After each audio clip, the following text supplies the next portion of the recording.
Bismillahirrahmanirrahim. Assalamualaikum warahmatullahi wabarakatuh. Alhamdulillah wassalatu wassalamu ala Rasulillah wa ala alihi wa ashabihi wa man tabi'ahum bi ihsanin illa yaumiddin, amma ba'du. Pertama-tama, mari kita panjatkan puja-puji syukur kita kehadirat Allah Subhanahu wa taala yang telah memberikan nikmat Islam, nikmat sehat, sehingga kita bisa bertemu di hari ini, di Jumat yang barokah ini. Salawat serta salam tak lupa kita curahkan kepada junjungan besar Nabi besar kita Muhammad Sallallahu Alaihi Wasallam, serta kepada keluarganya, kepada sahabatnya, kepada pengikutnya hingga akhir zaman nanti. Nah, gimana kabarnya anak-anakku sekalian? Semoga Allah melindungi kita dan senantiasa memberikan nikmat Islam dan nikmat sehat kepada kita ya. Hari ini, pada hari Jumat ini, kita bertemu kembali untuk mempelajari hadis Nabi Muhammad SAW. Nah, hadis yang kita pelajari adalah hadis Arba'in pertama yang berjudul sesungguhnya amal itu tergantung niatnya. Nah, sebelum itu Ustadz akan membacakan untuk kalian hadis dan artinya. Oke. Bismillahirrahmanirrahim. An Amiril Mu'minin Abi Hafsin Umar bin al-Khattab radhiyallahu anhu qala sami'tu Rasulullah sallallahu alaihi wasallam yaqulu innamal a'malu binniyati wa innama likulli imri'in ma nawa fama kanat hijratuhu illa Allah wa rasulih fa hijratuhu illa Allah wa rasulih wa man kanat hijratuhu lidunya yusibuha aw imra'atin yankihuha fa hijratuhu ila ma hajara ilaih.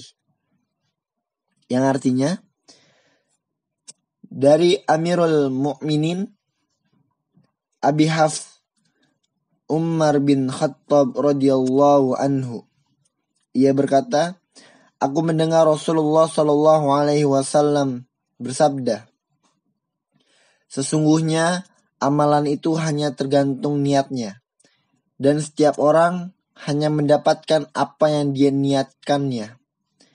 Barang siapa yang berniat hijrah karena Allah dan Rasulnya, maka hijrahnya kepada Allah dan Rasulnya. Barang siapa yang berniat hijrah karena dunia yang bakal diraihnya atau wanita yang akan dinikahinya, maka hijrahnya kepada apa yang diniatkannya itu. Diriwayatkan oleh dua imam ahli hadis, Abu Abdullah Muhammad bin Ismail bin Ibrahim bin Al-Maghirah bin Bazirbah Al-Bukhari, dan Abu Al-Husain Muslim bin Al-Hajjaj bin Muslim Al-Qushairi An-Naisaburi dalam sahih keduanya yang merupakan kitab yang paling sahih sesudah Al-Quran. Jadi kitab yang paling sahih sesudah Al-Quran adalah kitabnya Imam Bukhari dan kitabnya Imam Muslim. Oke. Nah, pada hari ini Ustadz akan sedikit mengkisahkan atau menceritakan tentang perawih atau tentang Umar bin Khattab. Nah, siapa sih yang gak kenal Umar bin Khattab? Sahabat Nabi Muhammad, Khalifah kedua menggantikan Abu Bakar As-Siddiq radhiyallahu anhu, yang Umar bin Khattab ini dijuluki sebagai Al-Faruq oleh Rasulullah. karena bisa memisahkan antara kebenaran dan kebatilan. Nah, dan di tangannya lah peradaban Islam mulai tersebar, mulai eksis nih ke berbagai wilayah di muka bumi ini.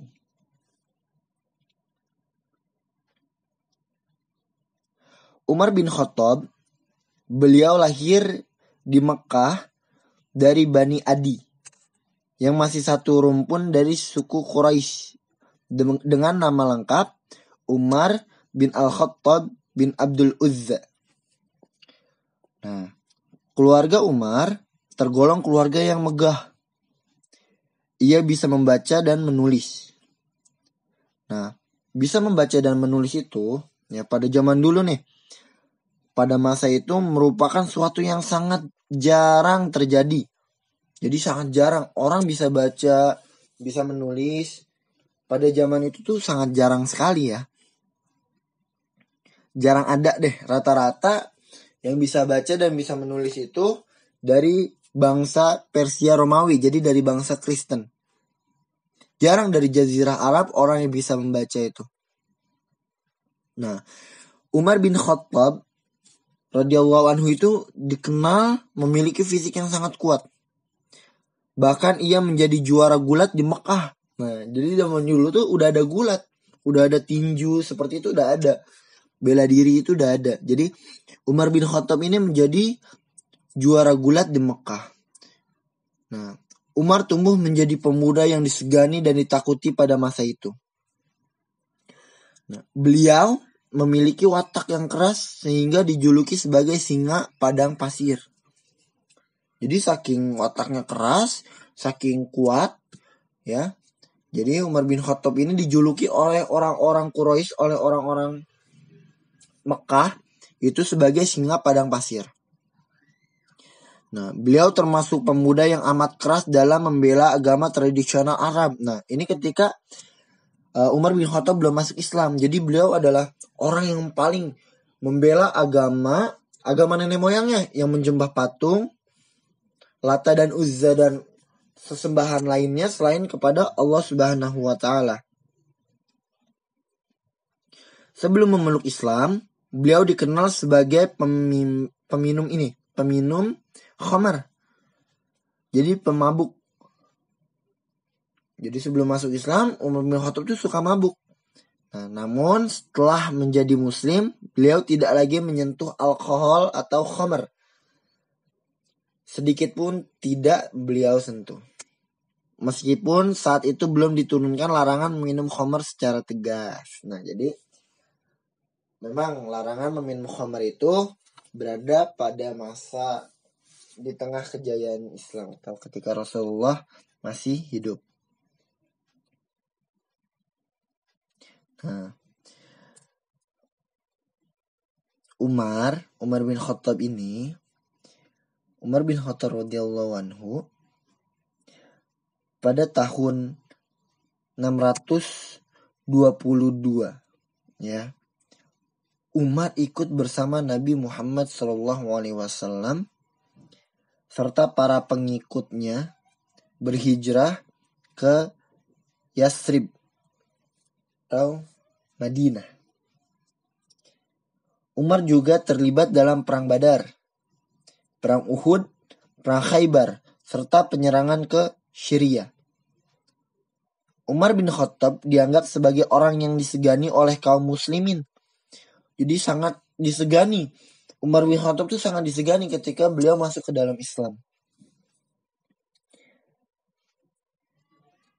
Umar bin Khattab itu disegani karena reputasinya pada masa lalu yang memang terkenal sudah sejak masa memeluk Islam. Jadi Umar bin Khattab itu udah terkenal dari sebelum memeluk Islam, dan ketika memeluk Islam beliau lebih terkenal lagi. Dan Umar juga dikenal sebagai orang terdepan yang selalu membela Rasulullah, yang selalu membela Nabi Muhammad SAW dan ajaran Islam pada kesempatan yang ada. Jadi beliau itu selalu membela dan selalu ada untuk Rasulullah SAW sesudah Umar masuk ke dalam Islam.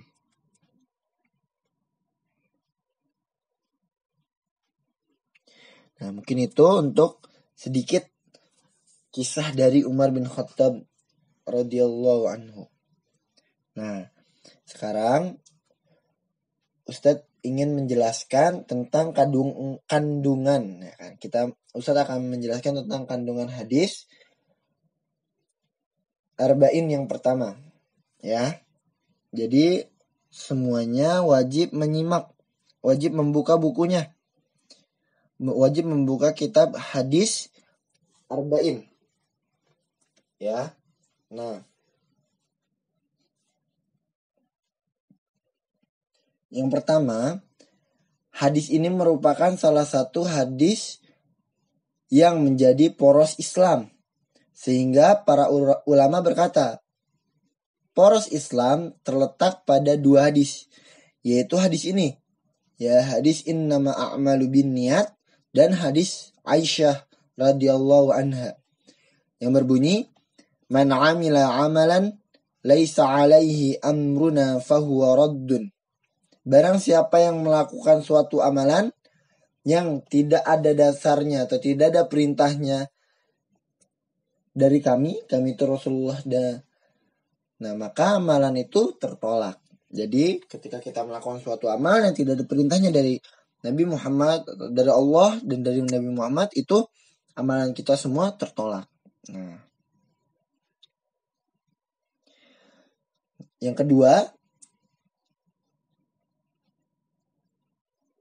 wajib membedakan antara suatu ibadah dengan ibadah yang lainnya, dan antara ibadah dengan muamalah berdasarkan sabda Nabi Shallallahu Alaihi Wasallam, innamal a'malu binniyat.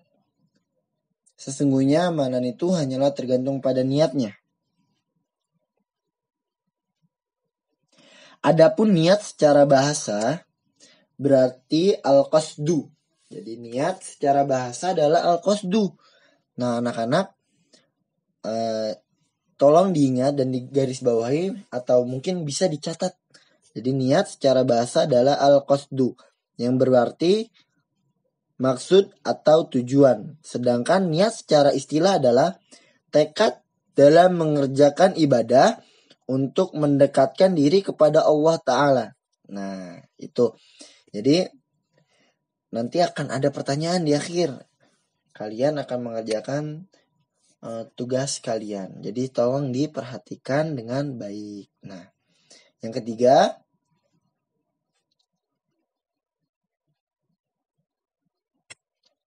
adalah anjuran untuk ikhlas kepada Allah Ta'ala. Karena Nabi Shallallahu Alaihi Wasallam mengelompokkan manusia menjadi dua kelompok.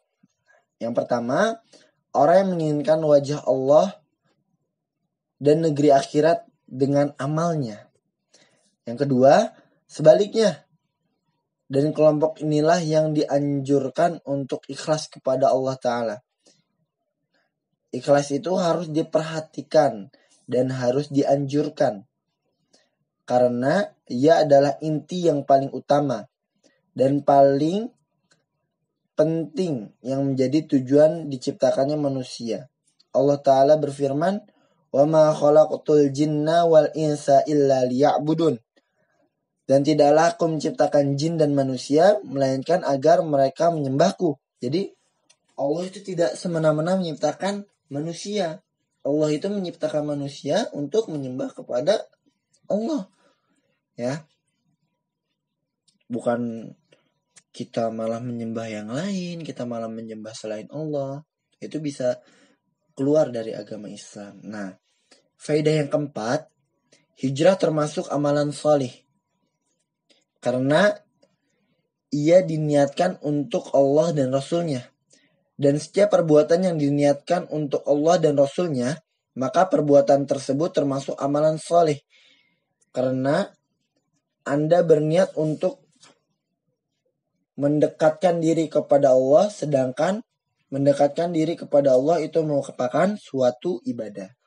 Nah, jadi itu adalah faedah dari hadis yang pertama ini. Nah, untuk anak-anak, setelah kalian melihat video ini, Silahkan kerjakan soal di dalam Google Form dan menyetorkan dari keempat faidah hadis yang ada di dalam kitab. Jadi menjelaskan boleh membaca, boleh juga menghafal, tapi lebih diutamakan menghafal. Oke, mungkin gitu aja dari Ustadz. Kurang lebihnya Ustadz mohon maaf. Semoga anak-anakku sekalian diberikan kemudahan oleh Allah Subhanahu wa taala untuk memahami dan untuk mudah menyebarkan agama Allah Subhanahu wa taala. Syukran atas perhatiannya. Subhanakallahumma wa bihamdika asyhadu an la ilaha illa anta astaghfiruka wa atubu ilaik. Assalamualaikum warahmatullahi wabarakatuh.